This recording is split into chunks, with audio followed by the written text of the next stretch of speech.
Welcome to Educating to be Human, a podcast where we'll explore what it means to be human in today's world at the intersection of education, technology, and culture. I'm your host, Lisa Petrides, founder of the Institute for the Study of Knowledge Management and Education. Each week, I'll speak with people who are supporting transformative change in education today. That is, ordinary people creating extraordinary impact. Thank you very much for listening.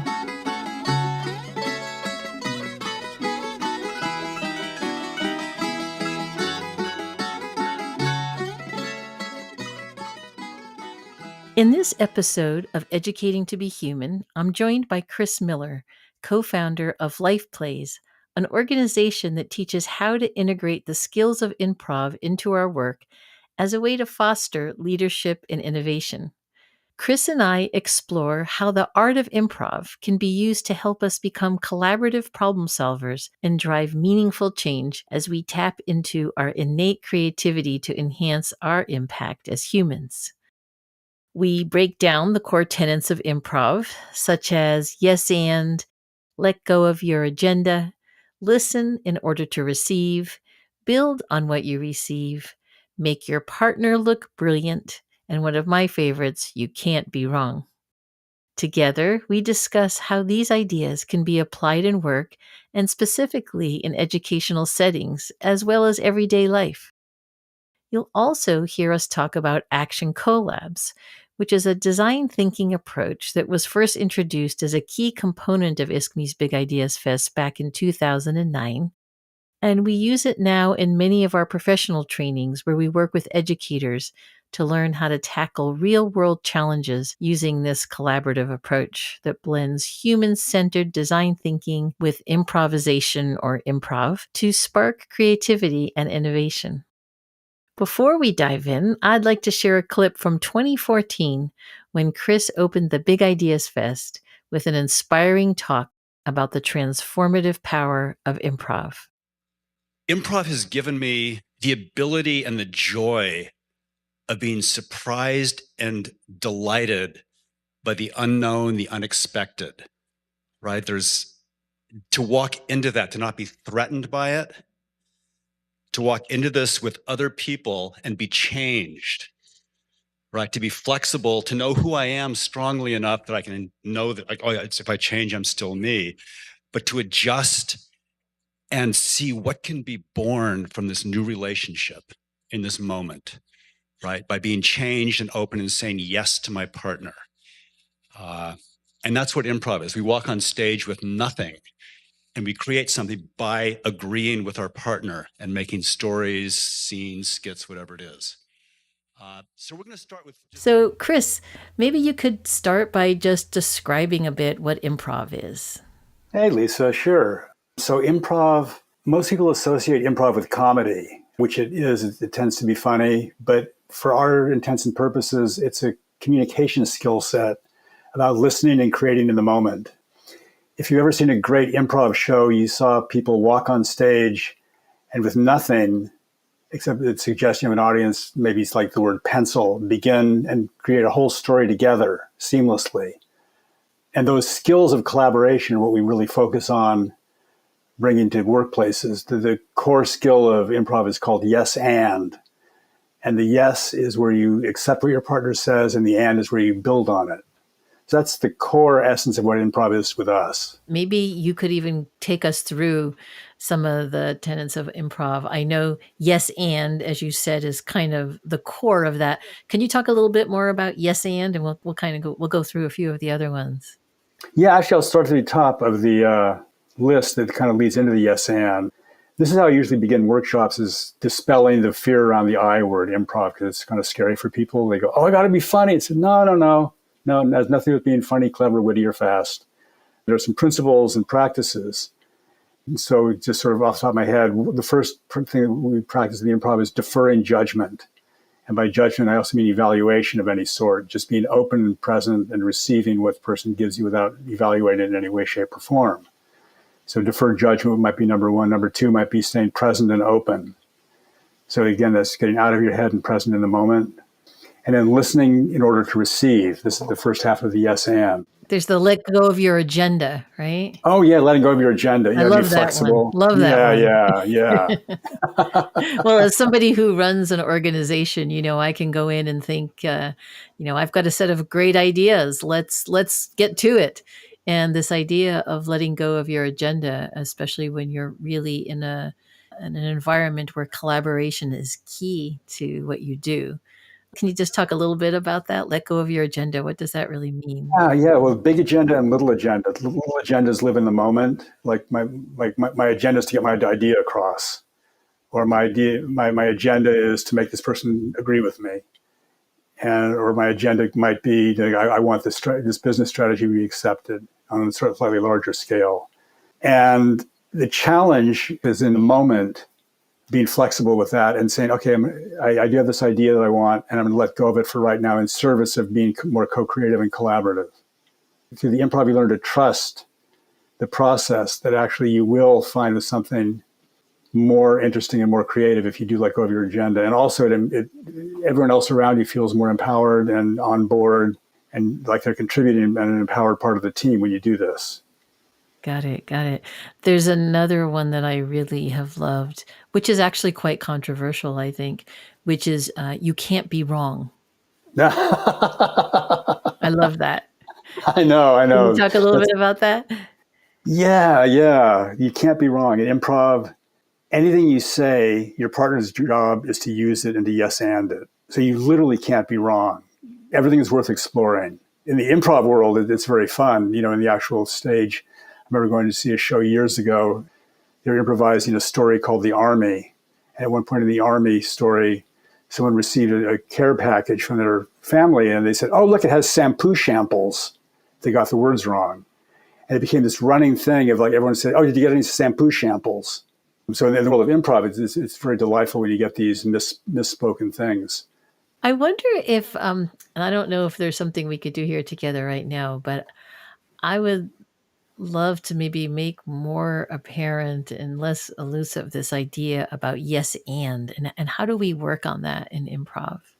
Let's demo something right here, right now. So we're okay. Lisa, I'm game. Let's all do right, it. Nice. So you and I are going to tell a story one word at a time.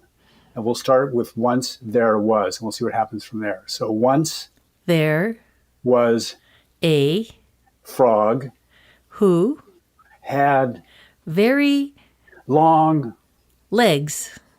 They always bounced wherever he jumped.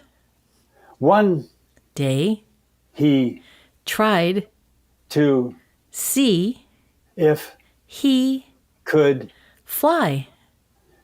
So then he went to the market place and bought some wings. Okay, we'll stop there. I like that frog. He went to the marketplace to buy some wings. Buy some wings, yeah, in order to try to fly. So embedded in this is on the granular level what yes and is. We each of us accepted what the other partner said in terms of the word. Yeah, and when we just were doing that, I realized like you have to be very present for it, right? You can't be focused. God. You can't be thinking about what the next thing is you want to say. No. You just have to be present and open. No, it totally keeps you in the moment. Absolutely in the moment. Which is something we could all be doing more, I think, today. Yeah.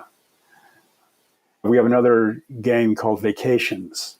And in Vacations, this is about justifying and accepting what your partner says. And in this exercise, we reminisce about a vacation we took together. And each one of us will give the other a little piece, just a smallest little nugget of a memory, like remember the cake, or remember the dog, or remember the elevator. And then together we yes and flesh it out. And then you reciprocally give one back to me. We go back and forth that way. You want to try that? Yeah, let's try it. Okay, so where were we going on vacation, Lisa? We went to Sweden. Oh, that was so amazing. Do you remember that boat? I love that boat.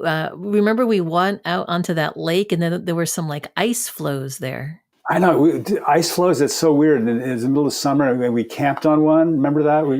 Oh, do you remember that tent that we had? I know. I was worried about that tent because I think some of the water was coming in, and I wasn't sure if it was going to actually stay afloat. Yeah, yeah, but it did, and you got that beautiful suntan from all the reflected light on the ice. I love that. That was such a great time. So yeah, so that's generally how it works. Maybe we could show some examples of sort of how yes and doesn't work, right? Like what are the components of yes and? So one thing I love about the whole yes and thing is that it has different aspects. So let's do another vacation. I'll demo how this works. So let's say we went to Mexico. So you start. Chris, do you remember that time we went to Mexico?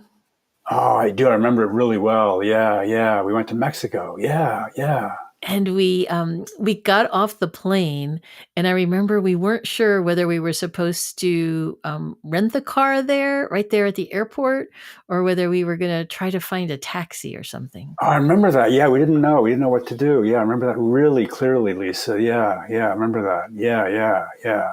And so we decided that we should actually. Okay, we'll stop there. So what just happened? What did I do? Well, you didn't help me at all, dude. No. I left you out to dry, totally, totally. And in improv, we call it being a passenger. And so in terms of being creative in the moment, being a passenger didn't help the process at all. It put it all on you, and I did nothing to help. Let's do another one this time. Let's say where we go to a different place we went on vacation. We went to Mendocino, California. Mendocino. Oh, do you remember that trip we took to Mendocino? I loved that. When we first got there, we found that little cabin. That cabin had that wood stove. Do you remember that wood stove in there? That was so amazing. Yeah, I remember. And you brought all those clothes, those heavy clothes, those night clothes. We don't even need those. It's so warm in this cabin. But I wanted to take a hike at the. Remember the beach? We went down to the beach. Oh God, do you remember that beach? You found all those shells. And and you made that necklace out of those shells. Yeah, and I walked down the beach and I. Yeah. So and then we went to that dinner. Oh, amazing dinner. Okay, good. We'll stop there. So what happened there? Well, you didn't let me get a word in edgewise, and you kind of talked over me. I was being a driver, and I'd probably call it being a driver. And there are wonderful times and definitely relevant times. It's great to be a passenger and great to be a driver. But in terms of co-creating together and being collaborative together, it doesn't serve. Making those choices have probable outcomes. Probably if I'm going to be a passenger in a creative moment, my partner will dry up, probably. If I tend to be a driver in those moments, I'm not going to reap the benefits of my partner's input. And like I said, there are wonderful places to be passenger. If the person's on a total roll and they just need encouragement, then it's great to go, yeah, awesome. I mean, a driver, if it dries up or you really have to get your point across, it's totally relevant. Yeah, so one more aspect of this. Let's say we went on vacation to Egypt, okay? So you go. Great. I had always wanted to go to Egypt, and I was so glad when we planned that trip and we went there. What trip? Do you remember when we went and we spent 2 days in Cairo, and then we went out to? I have no memory. I have no memory of that at all. Sorry. Yeah, and then remember what we were. Hey, let's go get lunch. Let's go get lunch. That's called blocking, and blocking just totally shuts down your partner. Got it. I wanted to just sort of kind of read through the tenets of improv as I understand them. Yes, and is sort of the core tenet of improv in this way. Let go of your agenda, listen in order to receive, build on what you receive, make your partner look brilliant, and you can't be wrong.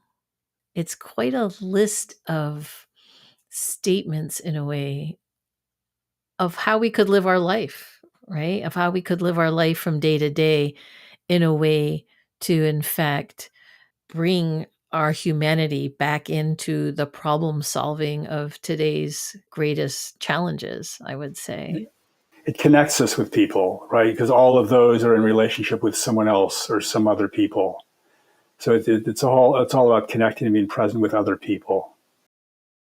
And so tell me a bit how you came to use improv to actually help people in their work.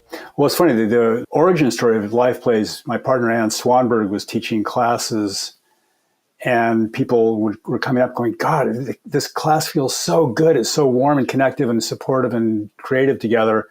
I wish my place could feel like this, my workplace teams. And you went, well, they can. So we started working with teams that way within workplaces. But basically what it does is it starts giving you a culture of connection and co-creation. How does that change, or what is the concept of how that actually change how we interact in the workforce? One of the outcomes of creating this collaborative way is we got something that neither one of us would have come up with on our own. So, and what we lost was control. There's a trade-off there. There's a trade-off between control and the reaping of the creative process or the creative outcome. By trading off control, we come up with outcomes that would not be foreseeably found on our own. And that's one of the big takeaways. And I think the improv really demonstrates that.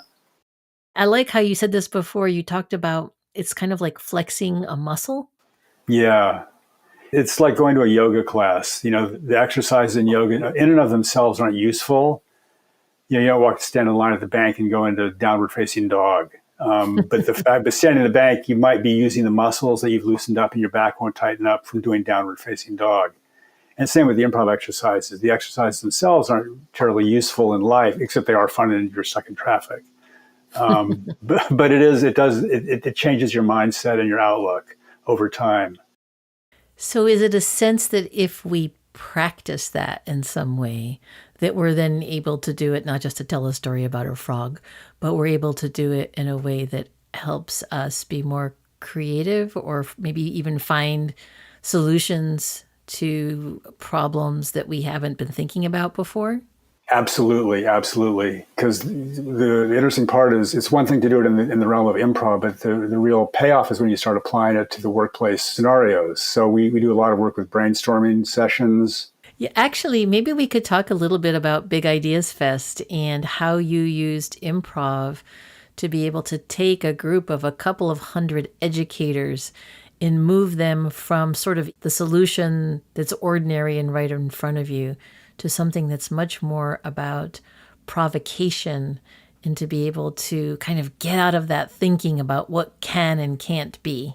So with Big Ideas Fest, the challenge was to bring the concepts and put them into practice. So we would begin with doing easy improv exercises that practice the idea of shared control, creativity, and apply it to the problem that we were working on to solve with the Big Ideas Fest. What do they call it? The action collabs? The action collabs. Yeah. So we would encourage people to go for solutions that made no sense at all, but embedded in those solutions were ideas that were viable. The challenge, of course, with educators and with engineers and people generally is the idea that you can go beyond the viable solutions and just to trust the fact that embedded in these outlandish solutions, there are elements that are usable and viable and will actually help you reach a more creative solution than you would have found otherwise. I know you've talked about improv as really like an embodied learning. Can you say a little bit more about that? What does it mean to have embodied learning?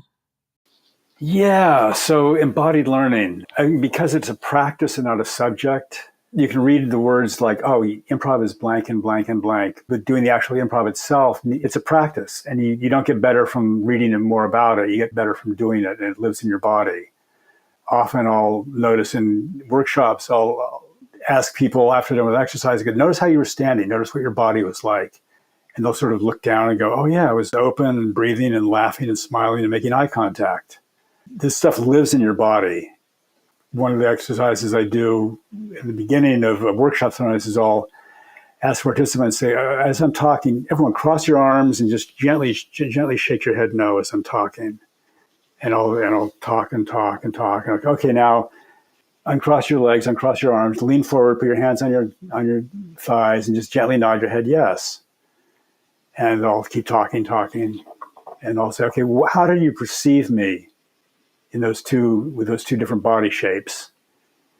And invariably they'll say, well, I didn't really care what you were saying when my arms were crossed. And I'll say, how many of you actually kind of didn't like me?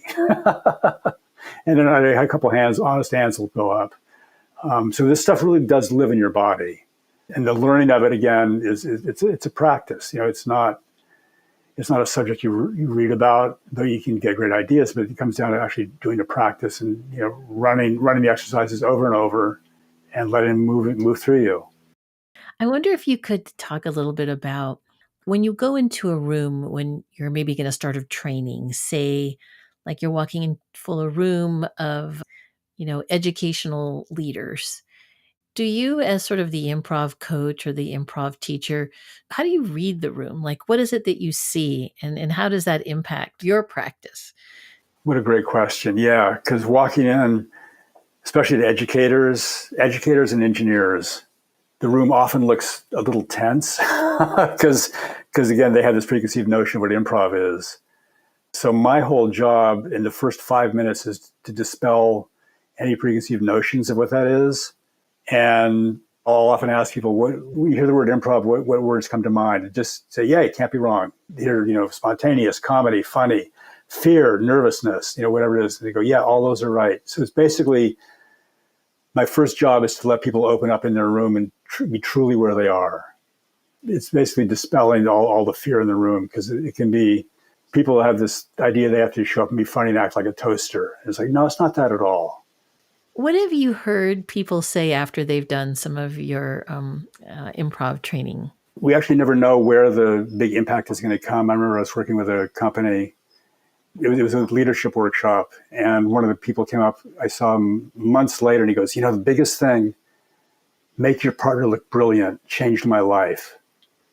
And that one just absolutely changed him, the idea that you could focus out on someone and try to make them look brilliant.